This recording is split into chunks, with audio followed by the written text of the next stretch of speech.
Okay, so today's topic is about reiki history, क्योंकि after आइए recording के बाद आप उसको सुन के भी समझ सकते हो। बहुत सिंपल कॉन्सेप्ट है। डॉक्टर मिका उसुई ने रेकी की खोज की है, वो इसके फाउंडर रहे हैं। रेकी जापानीज है, पर जब अपन ने हिस्ट्री समझी तो पता चला कि हाँ, भारत के ही शास्त्रों का और यहाँ से ही वो विद्या गई है। जैसे कि फॉर एग्जाम्पल मैंने बताया था प्लास्टिक सर्जरी, क्योंकि एक ऋषि मुनि जड़ी बूटी को पीस कर स्किन पर लगाते थे और वहां पर नई स्किन आती थी। ये देख के ही जो साइंटिस्ट थे जो आए थे इंडिया में भ्रमण करते हुए, उन्होंने ये देखा कि अरे वाह, ये तो जड़ी बूटी में कुछ केमिकल्स है, ये मिलके ये काम करते हैं। तो उन्होंने रिसर्च किया लेबोरेटरी में जाके, उन्होंने नाम दे दिया।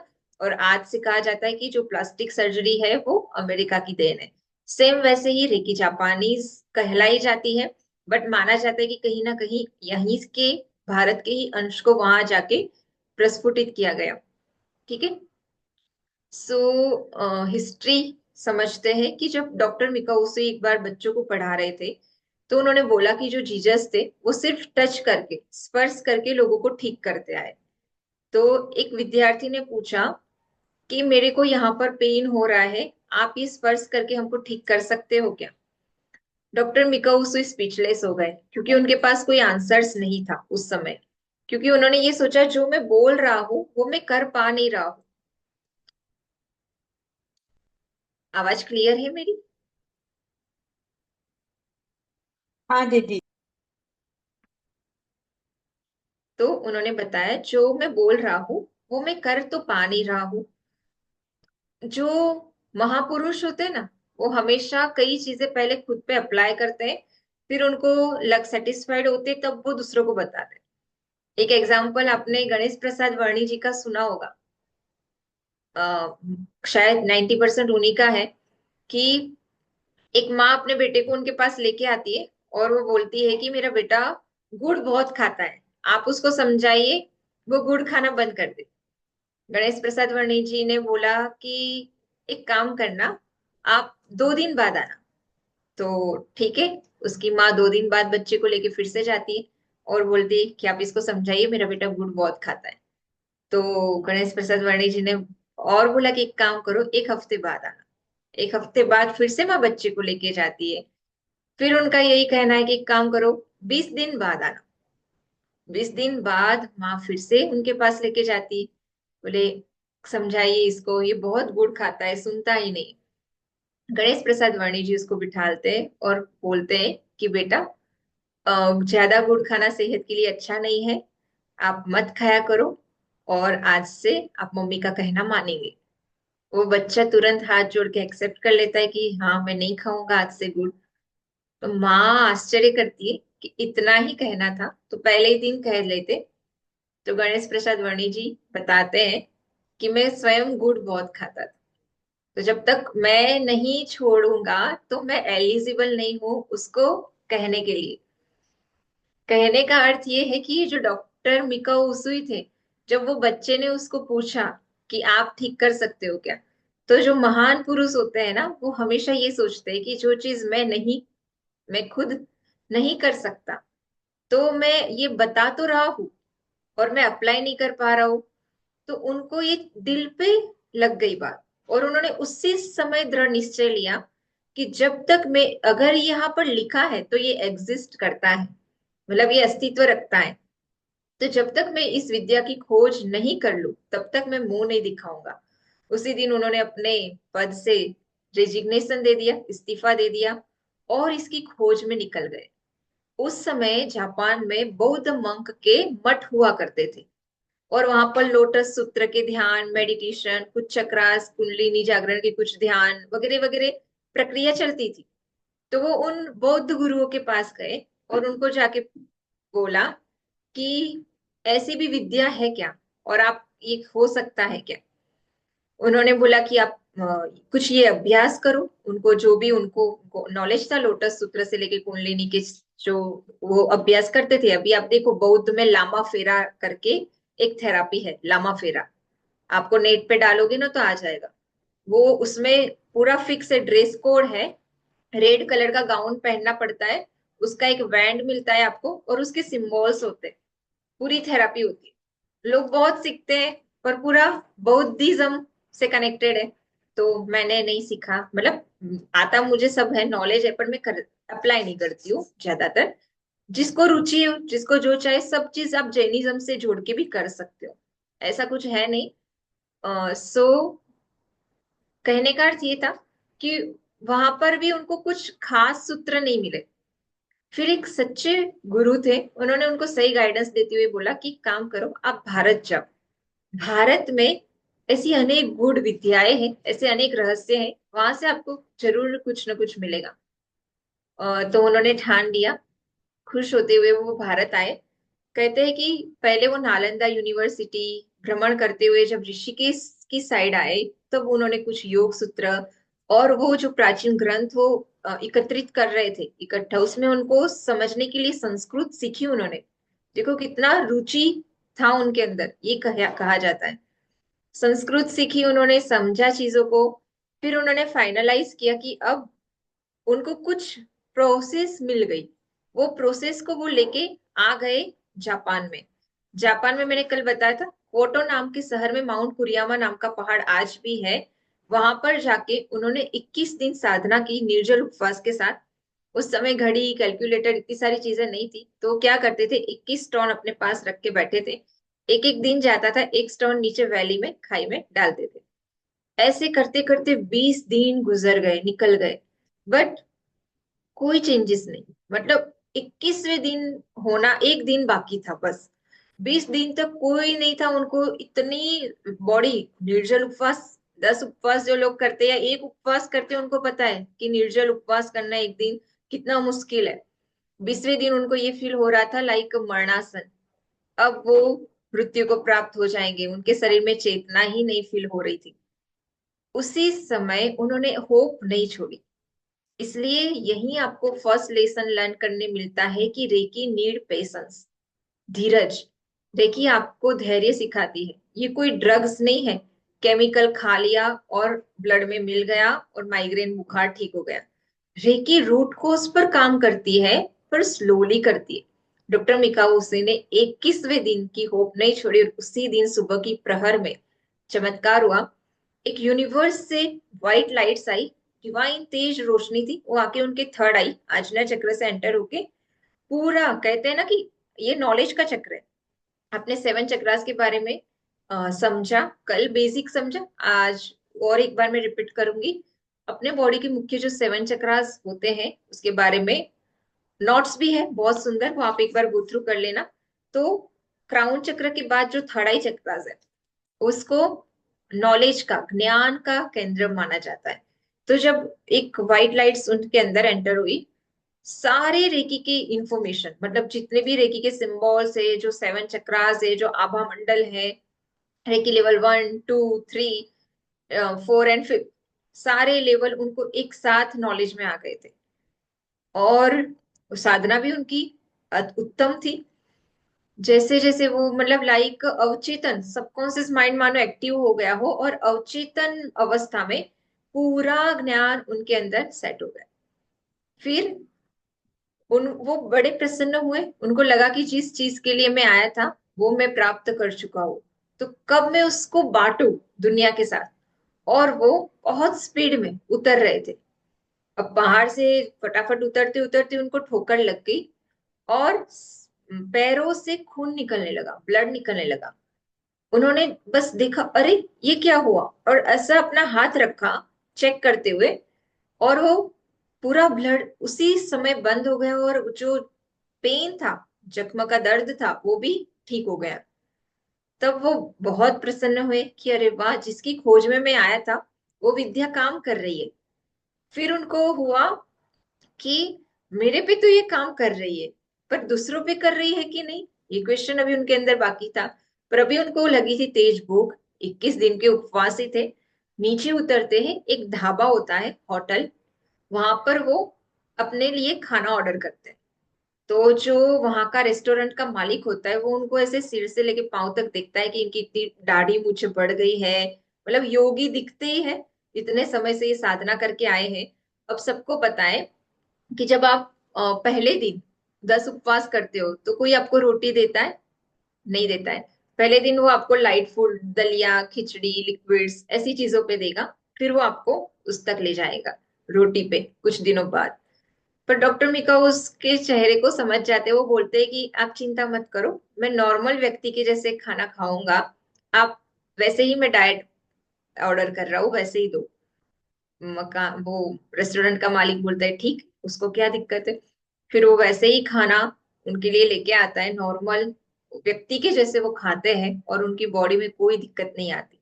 वहां पर एक छोटी बच्ची थी जो दांतों में पेन होने के कारण करा रही थी। तो डॉक्टर मिकाओ उसने ने उसको बोला कि आपकी इजाजत हो तो हम आपको स्पर्श कर ले। तो उसने बोला ठीक है। तो जैसे ही उन्होंने उस बच्ची के गाल पे हाथ फेरा, ऑन द स्पॉट वो पेन चला गया और वो ठीक हो गई, और दूसरी क्षण में वो खेलने कूदने लगी, हंसने लगी। तब डॉक्टर मिका उसी को सेटिस्फेक्शन हुआ कि ये विद्या मेरे पे तो काम कर ही रही थी, दूसरों पे भी काम करती है। उन्होंने एक चीज ठानी कि जापान से बेगर्स लोगों को, गरीबी को हटाना। आज भी आप देखो दुनिया के सारी कंट्रीज में जापान जो है टेक्नोलॉजिकली सबसे फास्ट देश है। मतलब वहां की टेक्नोलॉजी, वहां की चीजें बहुत फेमस है। तो उसका एकमात्र रीजन है कि वहां पर स्कूल से बच्चों की सिलेबस से रेकी सिखाई जाती है। स्कूल सिलेबस में बच्चों को रेकी सिखाई जाती है। और बच्चों का ब्रेन या energy, divine power, universal power starting से ही उनके साथ काम करता है। हमारा भी मन है, पर कुछ इंसिडेंट के कारण रेकी को लाइक मेडिकल अप्रूवमेंट नहीं मिला है। जैसे क्लिनिकल हिप्नोथेरापी को तो मिल गया है, क्लिनिकल हिप्नोथेरापी मेडिकली अप्रूवल है, मतलब आप उसको अलाउ करेंगे वो आपको। बट रेकी को अभी ग्रांट नहीं लेते, क्योंकि अदृश्य है, ऊर्जा है, दिखती नहीं है। सबकॉन्शियस माइंड तो चलो रिसर्च में फिर भी आ गया। माइंड के जब एक्सरे वगैरह निकालते हैं तो पता चलता है कि हाँ, दो ब्रेन है, तो सबकॉन्शियस माइंड है कुछ। बट रेकी, रेकी तो यूनिवर्सल एनर्जी, यूनिवर्स, अनंत एनर्जी का क्या प्रूफ है? बस। तो ठीक है, होता जाएगा। कई लोगों के प्रयास है उसको भी इंडिया में भी स्कूल सिलेबस से ऐड कराने का। होता है तो देखते हैं। तो बात ये थी, उन्होंने ये निश्चय लिया कि मैं अपने देश से पहले गरीबी हटाऊंगा। और वो क्या करे, फकीर व्यक्ति थे वो, योगी टाइप के। वो लोग, अवेयरनेस नहीं थी तो मार्केटिंग, अभी तो इतने सारा मार्केटिंग के अपने पास ऑप्शंस है, उस समय उनके पास कुछ नहीं थी। तो वो चौराहे पर लाल टेन लेके खड़े हो जाते थे और लोग उनको बड़े फनी लुक के साथ, आश्चर्य के साथ देखते थे कि ये क्या आप खड़े हो लाल टेन लेके, कर क्या कहना चाहते हो। तो बोले कि आप सब लोग अंधेरे में भटक रहे हो, सच्ची रोशनी की तलाश है, तो आइए मेरे साथ। और जो रुचि ले लेते थे वो लोग उनके साथ चले जाते थे, तो वो उनको रेकी सिखाते थे। इस तरह से उनका एक तरीका था। फिर वो भिखारी लोगों की बस्ती में जाते हैं, बेगर्स लोग जहाँ पर रहते हैं, वहां पर वो उनको एकत्रित करके समझाते हैं कि आप लोग इसी तरह से भीख क्यों मांगते रहते हो। आओ, मैं आपको एक विद्या सिखाता हूँ और कुछ काम देता हूँ। आप ये भीख मांगना छोड़ो, इस विद्या को साकार करो और ये काम करो। वो सिखाते हैं सबको। और वो जो बेगर्स के लोग हैं वहां से चले जाके उनके पास कुछ दिन सीखते हैं। फिर पता चलता है कि 8-10 दिनों के बाद वो वहीं के आके वैसे ही बैठे थे। तब डॉक्टर मिकाओ उसी ने वापिस उनको वहां पाकर बहुत दुखी हुए। उनको लगा कि मैंने इतने दिल से, इतनी मेहनत से उनको चीजें सिखाई और ये वापिस आके। तो उन्होंने पूछा कि ऐसा क्यों, तो बोले नहीं, हमको बस यही जचता है। तब डॉक्टर मिकाउजी ने रेकी के दो प्रिंसिपल बनाए, दो सिद्धांत। पहला, रेकी बिना मांगे नहीं देना, प्यासे को ही पानी पिलाना। जिसको रियल में परमिशन है, मतलब आप रेकी देने से पहले भी लोगों को पूछते हो या परमिशन लेते हो स्पेसिफिक डिसीज और हीलिंग के लिए। एक होता है दान वाला कॉन्सेप्ट, जैसे हम लोग ओपन हीलिंग सेशन में पूरी यूनिवर्स को कनेक्ट करते हैं कि ब्रह्मांड में जिसको भी जरूरत है मिल जाए। ये एक अलग कॉन्सेप्ट हो गया। बट अगर आपके पास, आपको पर्टिकुलर किसी का ट्रीटमेंट करना है, कोई कोई पेशेंट है, तो उससे परमिशन लेना जरूरी होता है। ठीक है। सेकंड चीज, रेकी फ्री में नहीं देना, एनर्जी एक्सचेंज रखना। यहाँ पर एनर्जी एक्सचेंज मनी के रूप में, जरूरी नहीं है कि एनर्जी एक्सचेंज मनी के रूप में भी हो। आप लास्ट में उनको ये बोल सकते हो कि थैंक यू बोल दो। थैंक यू बोल, आभार विधि भी एक ग्रेटिट्यूड व्यक्त कर लिया हृदय से, तो भी वो एनर्जी एक्सचेंज हो गया। नहीं तो आप ये बोल सकते हो किसी और को, मतलब मानो आपने किसी की हीलिंग की, तो आप बोल सकते हो कि मंदिर में श्रीफल चढ़ा दो, या गाय को रोटी खिला दो, इसके एनर्जी एक्सचेंज के बदले में। कई बार साधु साध्वी त्यागी व्रती आते हैं, तो मैं उनको यही बोलती हूँ कि आप मंदिर में श्रीफल चढ़ा देना या गाय को रोटी खिला देना, रेकी के जो त्यागी व्रती है उनको सिखाने के लिए डेफिनेटली। क्योंकि ये रूल्स पल जाए, या थैंक यू बोल दे कम से कम। ठीक है, हम लोग आफ्टर द हीलिंग हमेशा बोलते हैं कि आप अपने भावनाओं से या तरंगों से ग्रेटिट्यूड व्यक्त कर लो। तो वो बोलने का कारण क्या है, यही है। तो प्यासे को ही पानी पिलाना, यानी कि परमिशन देके ही रेकी को देना। और जो सामने से है, ऐसे बांटने में अभी तो चीजें इंटेंशन मायने रखता है, और दान का कॉन्सेप्ट भी मायने रखता है। बट ये जो हिस्ट्री है उसमें उसके जो रूल्स है वो मैं अभी बता रही हूँ। ठीक है। फिर मिकाओ उसी ने सोचा कि वो तो फकीर व्यक्ति थे, उनको अब शिष्य प्रशिष्य चाहिए थे। देखो, गुरु को भी जब अच्छे शिष्य मिलते हैं तभी उनका नाम रोशन होता है। तो हवायो टकाटा, चुजिरो हयासी, ऐसे ट्री बनता गया। मतलब उनके नीचे कोई और ग्रैंड मास्टर हुआ, उनके नीचे कोई और, उनके नीचे कोई और। इसी तरह से रेकी भारत में आई। भारत में, इंडिया में फर्स्ट टाइम लाने वाले वही लेडीज जो थी हवायो टकाटा, उसने तो अमेरिका में लेके गई वो रेकी को। क्योंकि मिका उसी को एक चीज ये भी था कि वो चाहते नहीं थी कि रेकी जापान के बाहर जाए। पर जब हवायो टकाटा की अलग स्टोरी है, वो उस नोट्स में लिखी होनी चाहिए। तो हवायो टकाटा यूएस की लेडी थी, अमेरिका की। और उसका ऑपरेशन होना था, मतलब वो ऑपरेशन थिएटर में बेड पे लेटी थी, और सर्जरी स्टार्ट होने वाली थी उसकी। और अंतरंग से उसको आवाज आती है कि तुम बिना ऑपरेशन से भी ठीक हो सकती हो। उसी क्षण वो खड़ी हो जाती है और बोलती है कि स्टॉप। सब आश्चर्य कर रहे डॉक्टर और जो नर्स होती है कि क्या हुआ। बोले, मैं बिना ऑपरेशन से भी ठीक हो सकती हूँ क्या? मुझे ऐसी फीलिंग है, आप आपके नॉलेज में कुछ है तो बताओ।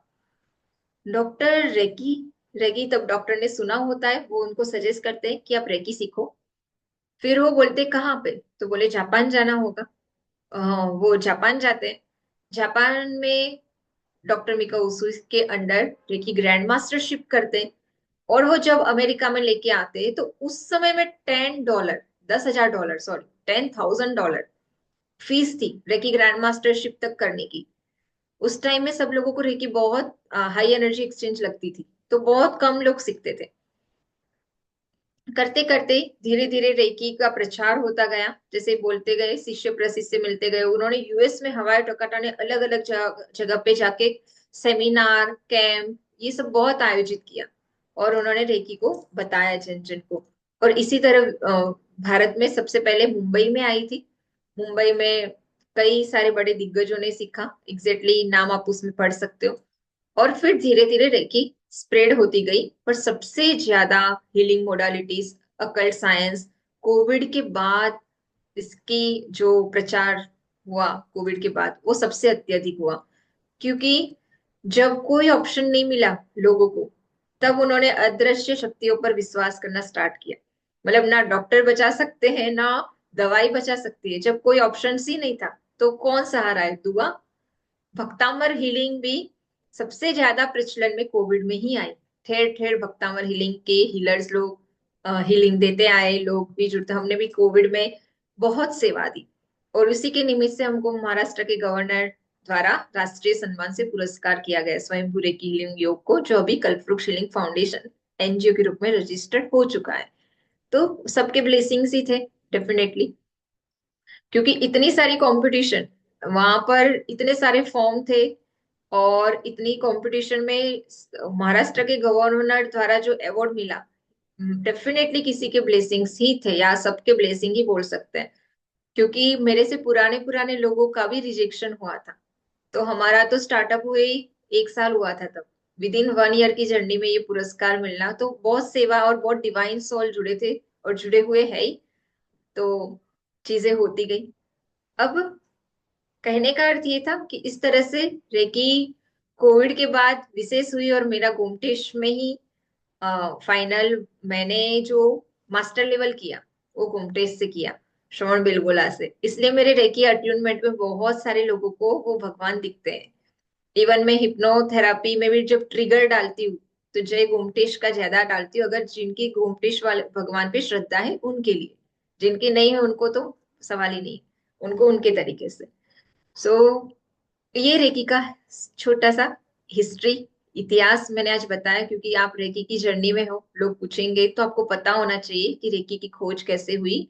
और इस तरह से आप लोग आज मैंने जिनसे सीखा है वो है जिनवाणी पुत्र क्षुल्लक ध्यान सागर महाराज जी से शुरुआत हुई थी, पर उसके अलावा भी हमने कुछ कुछ प्रोफेशनल टीचर से भी सीखा है। बट हाँ, शक्तिपात हमने और किसी का मर्ज नहीं किया, क्योंकि मुझे वो एनर्जी के साथ और कोई एनर्जी मिक्स नहीं करनी थी। पर नॉलेज जहां से भी मिला ले ले रही हूँ अभी भी। हिप्नोरेकी अभी लेटेस्ट है, क्योंकि अभी मैंने सीखा है, तो मैं आप लोगों को इस बैच में सिखाऊंगी। हिप्नो हिप्नोटाइज को भी लोग अभी वशीकरण या वो समझ लेते हैं, बट ये भी एक सजेस्टिबिलिटी है आपके ब्रेन की, ट्रांस स्टेट है जो आप डेली जाते हो। रात को सोने से पहले हमेशा सब लोग पहले अर्ध जागृत रहते फिर ही डीप स्लिप में जाते हैं। पहले ब्रेन का अल्फा वेव्स आता है, फिर थीटा वेव्स आता है, फिर डेल्टा वेव्स आता है। डेल्टा वेव्स यानी कि गहरी नींद, अल्फा अर्ध जागृत अवस्था, और थीटा मतलब ड्रीम वाली आपकी जो पोजीशन होती है, सपना आता है जब आपको। तो अब जब आप सबकॉन्शियस माइंड को भी रेकी के साथ मर्ज करोगे तो कितने फास्ट रिजल्ट मिलेंगे वो आप सोच सकते हो। ये चीजें आप लकी लोग हो कि इस बैच से ये स्टार्ट होगा, और उसका रिकॉर्डिंग होगा, तो जो लोग अपकमिंग है या पुराने उनको भी दे देंगे हम लोग। So it's all about reiki history, या आपने रेकी हिस्ट्री को समझा। अब सेवन चक्रास के पोजीशन एंड बीजाक्षर एंड पर्पस मैंने कल बता दिए थे। आज उसका क्लीनिंग प्रोसेस करेंगे और समझेंगे how to clean your aura, how to clean your seven chakras. So आगे बढ़ते हैं उस टॉपिक पर।